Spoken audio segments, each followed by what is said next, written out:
What's the ideal beginner material when you start a new language? In my view, it's essentially what we have with the mini stories, and I'm going to explain why. I think there are certain elements that you must have in an effective beginner book or beginner material. Number one, you have to have a lot of high-frequency words and especially high-frequency verbs. The doings, the give, take, want, need. Absolutely essential. So, high-frequency verbs, but generally speaking, high-frequency words. The second thing you need is you need to have material where the same words repeat often in each lesson. Okay? All too often, in the kind of beginner book that you buy, where they take you from the airport to the train station to the doctor's office to grocery store, you're basically dealing with new vocabulary in every lesson. And the other thing that's wrong with a lot of the other beginner material is that they have a lot of explanation, a lot of, quiz, tests, drills, and very little sort of content to learn from. With our mini stories, it's the opposite. It's entirely the story. But the story repeats, in a way, 5 times. Because you hear the same story spoken in one person, like the first person or the third person, or in one tense, and then in another tense or in another person. And then you have a statement, then you have a question on that statement, and then you have either a positive or negative answer. So in all, you get 5 occurrences of more or less the same words in slightly different forms. That's very reinforcing. And by the second or third time that you hear these words, you're now in a position you could even start imitating them because they're starting to become sort of form part of your brain. So, first of all, high frequency, especially high frequency verbs. Second of all, lots of repetition. The third thing you need is lots of content, lots of them. That's the other problem with traditional language books is you get a very short snippet with a lot of exercises.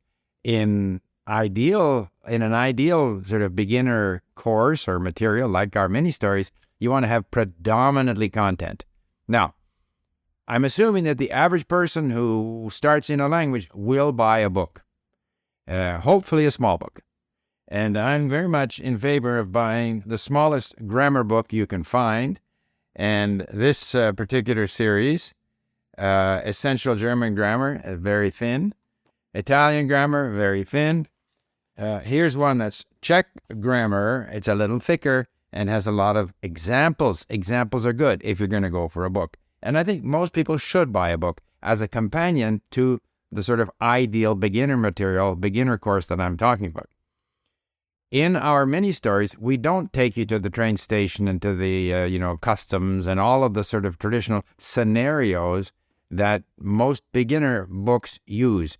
Because I don't believe that you will learn sort of the script for a given scenario that's going to enable you then to function comfortably at the train station or at customs.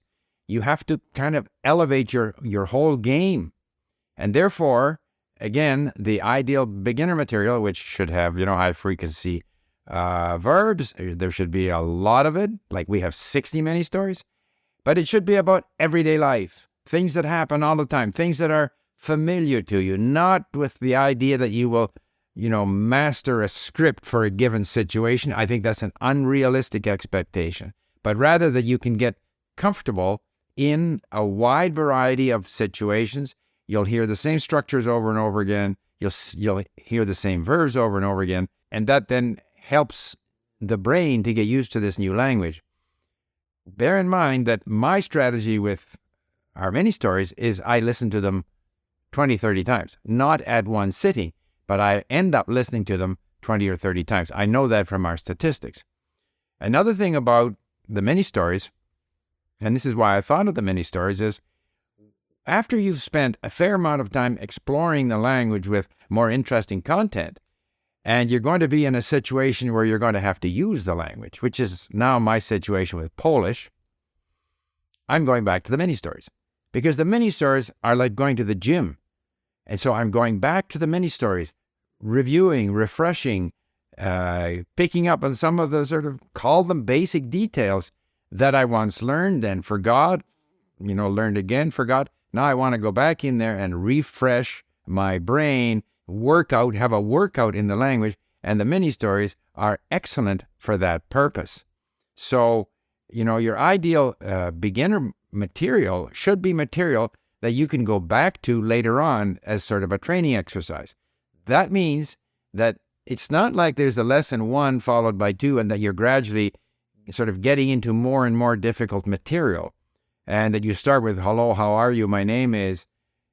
Basically, you're just put into the language. You're put into lesson 1 is a particular situation.